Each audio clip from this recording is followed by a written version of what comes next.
जय हिंद दोस्तों, स्वागत है आपका हमारे YouTube channel dream job with Ankit पे। दोस्तों आज की वीडियो हम आरआरबी एनटीपीसी का फॉर्म आपको पूरा भर के दिखाएंगे। स्टेप बाय स्टेप सारी चीज़ें क्लियर करेंगे, तो पूरा वीडियो आप ध्यान से देखिएगा, कोई भी पार्ट आप मिस मत करिएगा, नहीं बाद में आपको प्रॉब्लम होगी। ठीक है, तो हम स्टेप बाय स्टेप सारी चीज़ें क्लियर करेंगे। तो चलिए शुरू करते हैं। तो सबसे पहले आपको आना है, इसकी वेबसाइट है www.rrbapply.gov.in। इस पर आएंगे या फिर आपको इसका लिंक डिस्क्रिप्शन बॉक्स मिल जाएगा, वहाँ से आप ओपन कर लीजिएगा। उसके बाद आप यहाँ पे देखेंगे राइट साइड में अप्लाई का ऑप्शन दिखाई देगा, इसका भी लिंक आपको डिस्क्रिप्शन बॉक्स मिल जाएगा। अब यहाँ पे दो ऑप्शन दिखाई देते हैं, क्रिएट एन अकाउंट और already have an account. Create an account वो करेगा जो भी नया यूजर है। ऑलरेडी हैव एन अकाउंट का मतलब ये हुआ, इसने इसके पहले जो भी वैकेंसी आई थी, जैसे कि एलपी टेक्नीशियन, ठीक, इस तरह की जो पोस्टें आई हुई थी, उसमें अगर आपने फॉर्म भरा हुआ है तो आप लॉगिन करेंगे। अगर आपने नहीं भरा है तो आप क्रिएट एन अकाउंट पर क्लिक करेंगे। ठीक, तो यहाँ पे हम क्रिएट एन अकाउंट पे क्लिक करते हैं। ये उनके लिए है जो लोग रजिस्ट्रेशन अभी तक नहीं किए। अगर आप किए तो direct already have an account पे जाएंगे, फिर आप थोड़ा वीडियो को स्किप कर सकते हैं। तो यहाँ पे क्रिएट एन अकाउंट पे हम क्लिक करेंगे। अब देखिए यहाँ पे ऑप्शन आ रहा है candidate who have already created an account. जिन्होंने एलपी के लिए या टेक्नीशियन के लिए या सब इंस्पेक्टर के लिए या फिर आरपीएफ कांस्टेबल के लिए या फिर जूनियर इंजीनियर के लिए, इन सभी पोस्टों के लिए अप्लाई किया हुआ है, उनको रजिस्ट्रेशन करने की आवश्यकता नहीं है। वो सेम यूजर आईडी पासवर्ड से लॉगिन कर सकते हैं। उसके लिए आप यहाँ पे भी डायरेक्ट जाके लॉगिन हियर पे क्लिक करेंगे और लॉगिन कर सकते हैं। ठीक, अब मान लो जिसके पास नहीं है वो क्या करेगा, तो यहाँ पे इंडिया ही रहेगा। अब आपको यहाँ पे अपना फुल नेम डालना है, जैसे कि हाई स्कूल में मार्कशीट में रहता है। यहाँ पे अपना फिर से फुल नेम डालना है, 2 बार सेम टू सेम डाटा आपको लेफ्ट राइट में डालना है। फिर क्या आपने कभी नाम चेंज किया है? अगर आपने किया है तो यस करेंगे, नहीं तो नो कर देंगे। डेट ऑफ बर्थ यहाँ डालेंगे, फिर यहाँ से फिर से डेट ऑफ बर्थ डालेंगे। अब देखिए डेट ऑफ बर्थ का यहाँ पे फॉर्मेट दिया गया है DDMMYY के फॉर्मेट में। आप चाहें तो यहाँ पे कैलेंडर से चूज़ करके डाल सकते हैं। ठीक, जैसे कि मान लो जुलाई 2006 है, 12 जुलाई, तो यहाँ से इस तरह से डाल देंगे। उसी तरह से यहाँ पे फिर दोबारा डालेंगे। जेंडर यहाँ सेलेक्ट करेंगे, मेल फीमेल। उसके बाद यहाँ पे फादर्स नेम दोबारा डालना है, सब हाई स्कूल की सर्टिफिकेट के अनुसार डालना है आपको। मदर्स का नेम डालना है। उसके बाद यहाँ पे ऑप्शन है आधार वेरिफिकेशन का।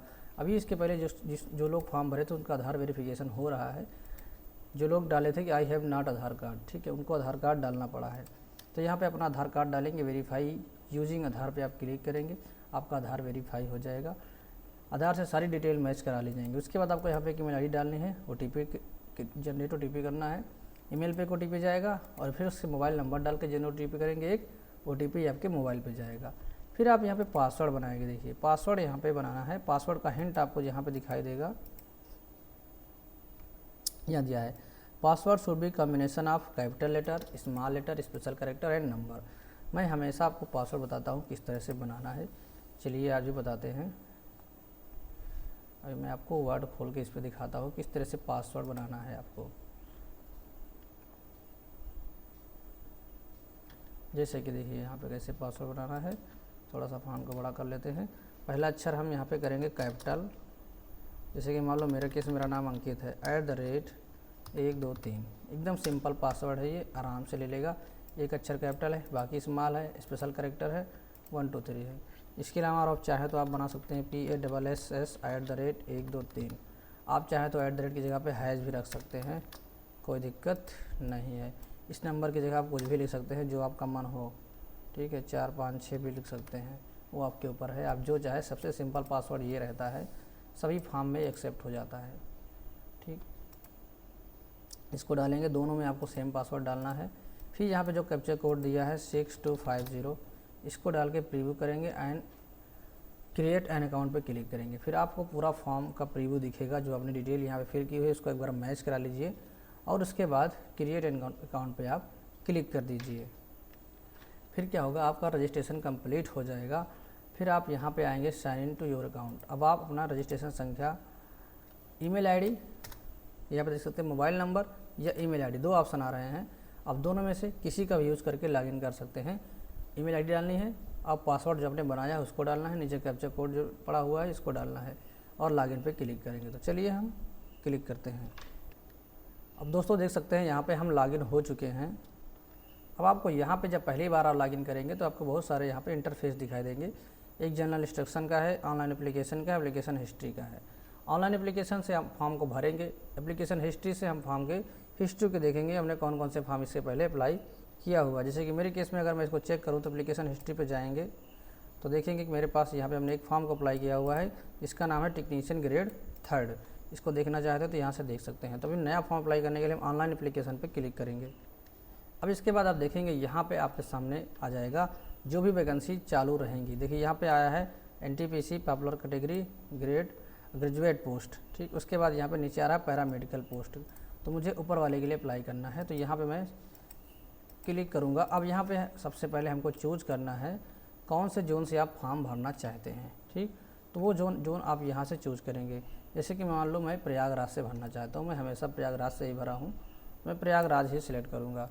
कट ऑफ चाहे जो जाए। लास्ट टाइम मेरा सभी में हुआ था, 5 के 5 मैंने फॉर्म डाले थे, 5 में मेरा हुआ था, 5 का मैंने मेंस दिया था, लेकिन इत्तेफाक की बात है मेंस के बाद मैं बाहर हो गया था। तो इस बार फिर से हम कोशिश करेंगे। अब यहाँ पे दिखा रहा है this data is fetched from the previous save data.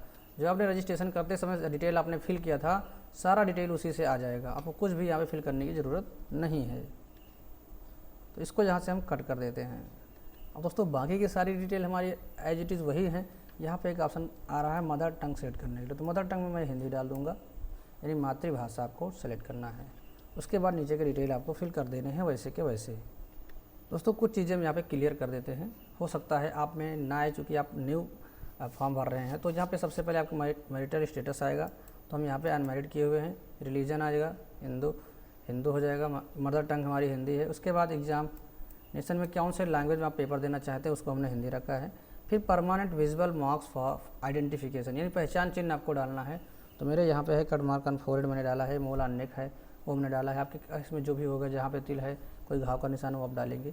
फिर यहाँ पे कम्युनिटी डिटेल आपको डालना है, यानी समुदाय यानी जाति प्रमाण पत्र का डिटेल आपको डालना है। जैसे कि मैंने यहाँ पे OBC सेलेक्ट किया, तो मेरा OBC का डिटेल यहाँ पे मैंने फिल किया हुआ है। किसके द्वारा इशू किया जाता है वो यहाँ पे आपके उसमें मेंशन रहता है, वो डालेंगे। सर्टिफिकेट नंबर डालना है, इशू डेट डालनी है। उसके बाद नीचे आपका परमानेंट एड्रेस है, तो आप डाल लेंगे, एड्रेस दिखाने की कोई आवश्यकता है नहीं। फिर नंबर आता है, यहाँ पे देख सकते हैं पर्सनल डिटेल में कैटेगरी डिटेल तो होगी, एक सर्विसमैन डिटेल, तो यहाँ पे एक सर्विसमैन में हमारा नो ही रहेगा। उसके बाद यहाँ पे पर्सन विथ बेंचमार्क डिसेबिलिटी, अगर आप कुछ प्रॉब्लम है, विकलांग है, दिव्यांग है, तो आप यहाँ पे यस करेंगे, नहीं तो नो कर देंगे, ठीक। उसके बाद अगर आप किसी को स्क्रैप के तौर पे लेना चाहते हैं, जो कि लिखने के लिए जो दिव्यांगता है, तो यस करेंगे, नहीं तो नो कर देंगे। जिसका दिक्कत होती है, अगर लिखने के लिए कोई ले जाना चाहता है तो यहाँ पे ले जाएगा। उसके बाद हमारा यहाँ पे इकोनॉमिकली बैकवर्ड क्लास है। EBC का मतलब ये होता है जो भी लोग जिनकी इनकम 50,000 से कम है सालाना, वो लोग EBC कैटेगरी में आते हैं, वो यहाँ पे मेंशन करेंगे। तो इस केस में क्या होगा, 500 की जगह पे आपको 250 रुपये फीस जमा करनी होगी, और लास्ट में आपको 240 रुपये रिफंड हो जाएगा, ठीक है। अगर आप 500 फीस जमा करते हैं तो आपको 400 रुपये रिफंड होता है, और 250 करते हैं 240 रुपये रिफंड होता है, अगर आप इसका जो है CBT 1 एग्ज़ाम दे लेंगे तो। उसके बाद आप वहाँ पे आय प्रमाण पत्र अपलोड करेंगे, देख सकते हैं 500 KB में आपको आय प्रमाण पत्र अपलोड करना है, और इसकी जो साइज़ है वो 500 KB और PDF में होनी चाहिए डॉक्यूमेंट। कैसे बनाएंगे PDF में हम अगले वीडियो में आपको बताएंगे, या फिर हमने कई सारे वीडियो बना रखे हैं, आप देख लीजिएगा, ठीक, कैसे रिसर्च करते हैं PDF को। उसके बाद हम अलग से एक सेपरेट वीडियो बना ही देंगे आपको, डॉक्यूमेंट किस तरह से TPC के फॉर्म में अपलोड करना है। फिर यहाँ पे नंबर आता है करंट एम्प्लॉयमेंट स्टेटस, अगर आप कहीं पे जॉब कर रहे हैं तो यहाँ पे मेंशन करेंगे, नहीं तो नो कर देंगे। और यहाँ पे आ रहा है बैंक अकाउंट डिटेल, आपको फीस लेने के लिए अपना बैंक अकाउंट डिटेल नीचे भरना होगा, वो हम नीचे मेंशन करेंगे। अब दोस्तों EBC सर्टिफिकेट यहाँ पे अपलोड करने के लिए हम जाएंगे वेबसाइट पे और बनाएंगे PDF। तो उसके लिए एक वेबसाइट है आई लव PDF, आप गूगल में इसे टाइप करेंगे, वेबसाइट आ जाएगी। इसमें क्या करना है, हमने आय प्रमाण पत्र का फ़ोटो खींच लिया है, हम उसको कन्वर्ट करेंगे PDF में, तो हम JPG से PDF को सिलेक्ट करेंगे। उसके बाद आप इस पे जाएंगे और हमने रखा हुआ है डाउनलोड में, इसको सिलेक्ट कर लेंगे। उसके बाद यहाँ से आप मार्जिन रखना चाहें तो रखें, नहीं सीधे कन्वर्ट टू PDF पे क्लिक कर देंगे। उसके बाद ये ऑटोमेटिक डाउनलोड हो जाएगी। अगर ऑटोमेटिक नहीं होती है तो आप डाउनलोड PDF पे क्लिक करेंगे और ये डाउनलोड हो जाएगा। आप देख सकते हैं यहाँ डाउनलोडिंग चालू है, और ये 100 KB के अंदर हो गई, उसको आपको 500 KB के अंदर रखना है। अब हम यहाँ पे अपलोड EBC पे क्लिक करेंगे और ब्राउज़ पे करेंगे, और जहाँ पे फाइल हमने रखा हुआ है डाउनलोड में है, EBC को हम सिलेक्ट कर लेंगे, सेव पे क्लिक कर देंगे।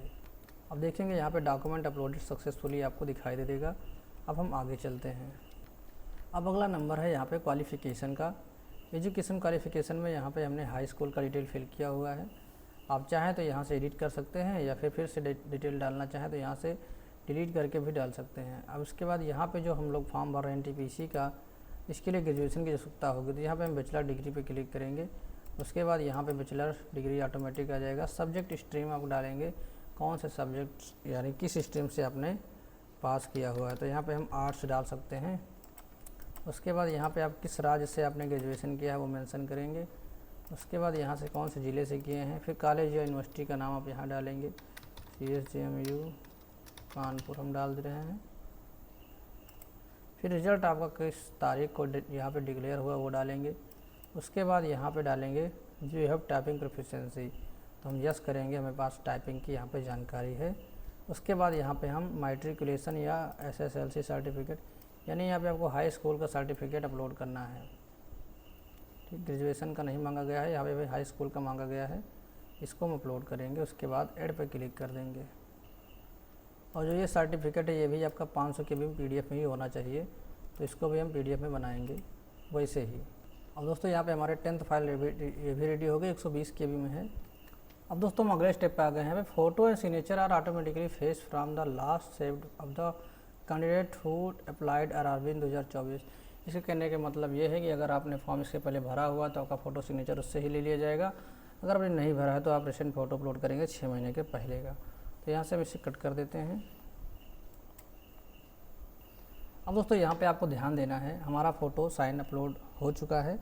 अब आपको किस तरह से यहाँ पे फ़ोटो साइन अपलोड करना है इसको हम बता देते हैं। 320 पिक्सल यहाँ पे इसकी हाइट होनी चाहिए, 240 पिक्सल इसका विड्थ होना चाहिए, या फिर आप 35 mm क्रॉस 45 mm इसका जो है सेंटीमीटर mm में रखना चाहते हैं तो रखेंगे। इसको रिसाइज करने के लिए वेबसाइट है imresizer.com। इस पे आएंगे, यहाँ पे आप फ़ोटो को सिलेक्ट करेंगे। जैसे कि मान लो फॉर एग्जांपल इस फ़ोटो को हम यहाँ पे सिलेक्ट कर लेते हैं। यहाँ पे अगर आप mm में रखना है तो mm करिए 3.5 और विड्थ करिए 4.5। ठीक, उसके बाद यहाँ पे देखिए क्या मांगा गया है, 30 से 70 KB के बीच का फ़ोटो होना चाहिए। बाकी यहाँ पे DPI कुछ नहीं दिया है, इतना आप सेट कर देंगे। 70 KB की जगह हम 50 KB कर देते हैं। नेक्स्ट डाउनलोड पे क्लिक कर देंगे। ठीक, ये फ़ोटो ऑटोमेटिक रिसाइज हो जाएगा।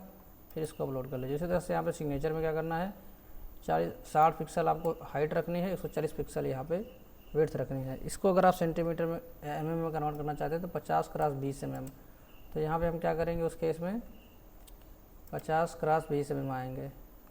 ठीक, सॉरी यहाँ पे गलत हो गया है, mm में 3.5 नहीं रखेंगे, mm में 35 mm रहेगा, हाइट में यहाँ पे 45 mm रहेगा। ध्यान देना है, यहाँ पे थोड़ा सा सेंटीमीटर की वजह से गड़बड़ हो गया था। ठीक, तो यहाँ पे 45 mm विड्थ हो जाएगी और 35 mm हाइट हो जाएगी। उसी तरह से अगर हमको सिग्नेचर का बनाना है तो 50 mm इसकी विड्थ हो जाएगी, 20 mm हाइट हो जाएगी। तो सिग्नेचर के लिए यहाँ पे हम क्या करेंगे, 50 mm विड्थ 20 mm हाइट। बस इसके बाद साइज़ यहाँ पे देख लीजिए, साइज़ कितना होना चाहिए, सेम वही 70 KB तक होना चाहिए।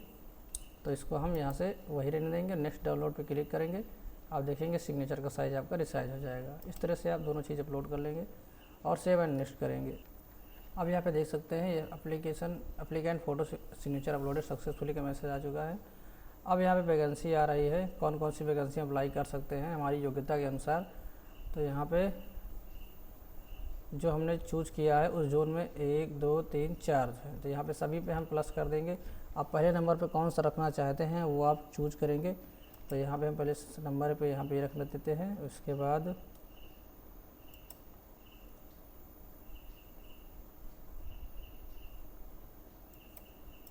इस तरह के ऑर्डर हम यहाँ पे लगा देते हैं। अब ये सभी ऑर्डर में लग गए हैं। इसको अगर आप ऊपर नीचे करना चाहें तो यहाँ से इस तरह से ऊपर नीचे कर सकते हैं। ठीक, तो चारों हो चुके हैं। यहाँ पे सभी को हमने पोस्ट कर दिया है। उसके बाद यहाँ पे हम डालेंगे अपना ज़िला। उसके बाद यहाँ पे सिग्नेचर आपका दिख ही रहा है, सेव कर लेंगे और प्रीव्यू एप्लीकेशन पे क्लिक करेंगे। पूरा फॉर्म आपको अच्छे से दिख जाएगा। जब आप श्योर हो जाएंगे हमने जो भी डिटेल फिल की हुई सब एकदम सही है तो I have check the above detail पे आप क्लिक करेंगे और सबमिट करेंगे। अगर आपको लगता है कुछ संशोधन करना है तो आप एडिट पे क्लिक करेंगे और फॉर्म को संशोधित कर लेंगे।